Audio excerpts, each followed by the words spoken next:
So sucrose, the next disaccharide. Sucrose is formed from which monosaccharide? Glucose and fructose. So these are monosaccharides. The bond is called as alpha 1 2 glycosidic bond. Just now we saw alpha 1 4 glycosidic bond, which means here what? The 1 is from the carbon atom in glucose 1 and 2 in fructose. Carbon atom 2 in fructose. So again the same empirical formula. And you will see this is sucrose. Sucrose, maltose all have the same empirical formula. What is changed is the structural formula or the ring structure, because all of them are isomers. Right now you will see how the formation of sucrose occurs. So we know the reaction is called as condensation because water is removed. So now this is a alpha or beta glucose. This is a alpha glucose because the hydroxyl is below and is opposite of the hydrocarbon group.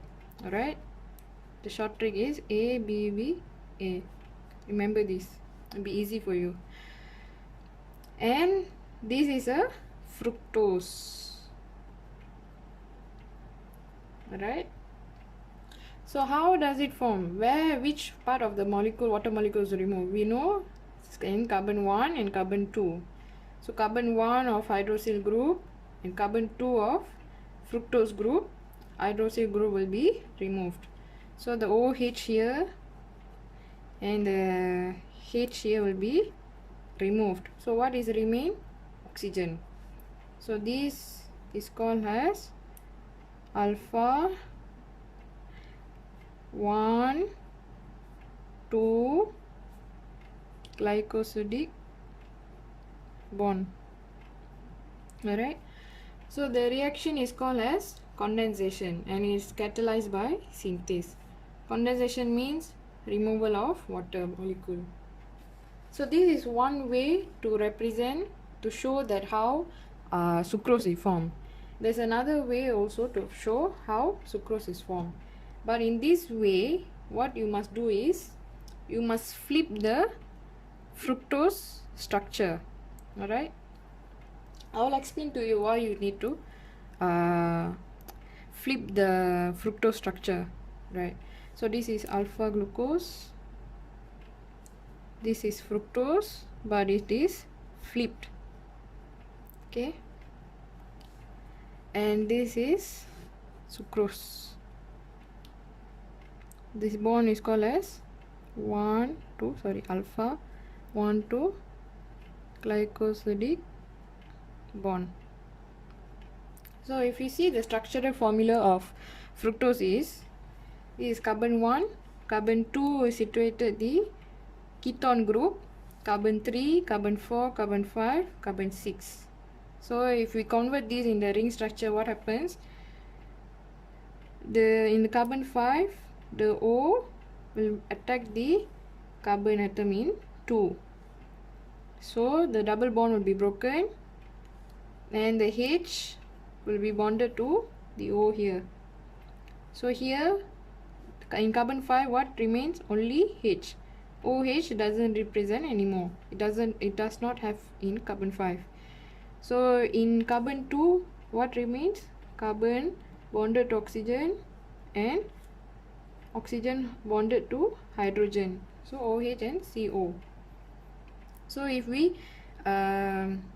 put it in a ring form, what happens is carbon 2 is bonded to oxygen atom and also hydroxyl group, right? And then the carbon 2 is also attached to hydrocarbon group. Carbon 2 is also attached to carbon 3, and then you just follow the others. Okay, so whatever is there is on the right will be below, whatever that is on the left will be top. So for our easy reference, we only write hydroxyl group because hydroxyl group is important for the condensation reaction. So now what happens is you must flip the fructose structure, the ring structure. Sorry, here there's no oxygen atom, there's only carbon 5 only bonded to hydrogen atom, right? So now what you need to do is you have to flip the structure, which means this carbon 1 will start from here, then carbon 2 here, carbon 3, carbon 4, carbon 5, and then carbon 6. Why? Because as we know, for condensation reaction, if we place glucose, alpha glucose, and fructose, which is not flipped, what will happen? No. Here we know that this is the part that forms a bond, glycosidic bond. So now for condensation reaction to occur, it needs hydroxyl group from two hydroxyl groups. So here there is only one hydroxyl group. Another hydroxyl group is absent. Therefore, glycosidic bond will be not formed. There is no glycosidic bond. Therefore, you must flip the fructose structure, which means the carbon 1 starts from here. Initially, it starts from here on the right hand side, but here you must start from on the left side. So carbon 1, carbon 2, carbon 3, carbon 4, carbon 5, and carbon 6.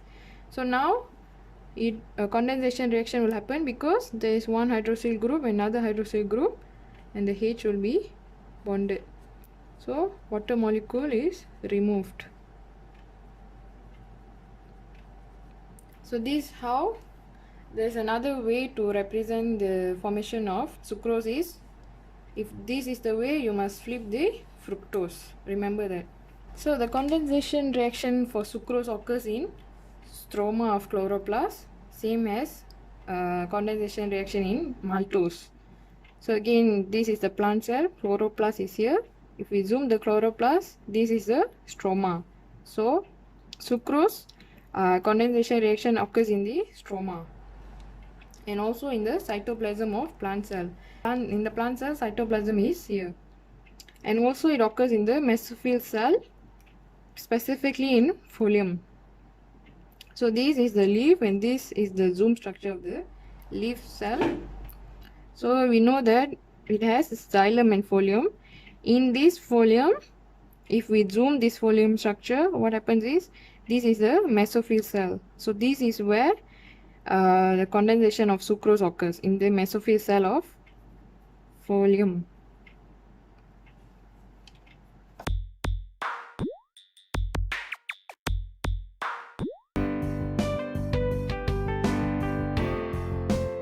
So now we'll see the function of disaccharides.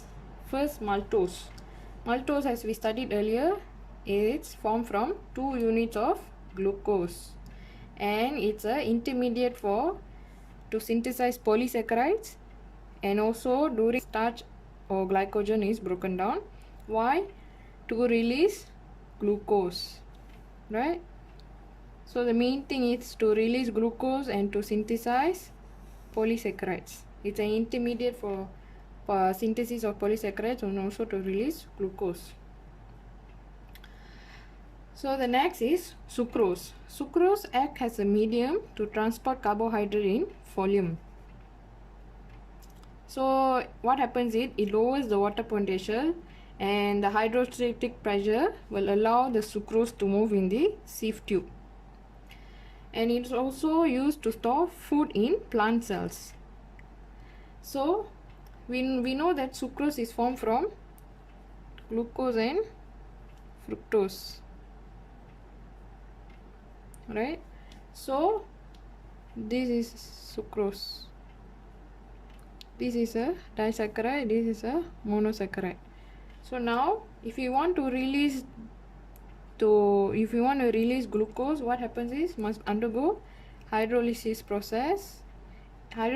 reaction, and it must require a specific enzyme. The specific enzyme for sucrose is sucrase. So the breakdown of sucrose or the hydrolysis of sucrose can't be done easily without the presence of sucrase. So the release of glucose and fructose is under the control of sucrase, the enzyme of sucrose. Lastly, we will see about the function of lactose. Lactose is formed from glucose and galactose. Both are monosaccharides. And lactose are usually found in milk. Lactose need to be hydrolyzed before baby can use it. And the release of glucose and galactose is determined by the rate of hydrolysis. So again, lactose is formed from glucose and galactose. So this is condensation reaction, monosaccharide, disaccharide, condensation reaction. But from disaccharide to monosaccharide is called as a hydrolysis reaction, right? So we have classified carbohydrates into disaccharides with respect to their physical and chemical properties. We have described the formation of glycosidic bond in disaccharides, especially maltose and sucrose, and we have related the structure of disaccharides to their function in living organisms. If you find this video helpful, please like, share, comment and subscribe to my channel. Thank you.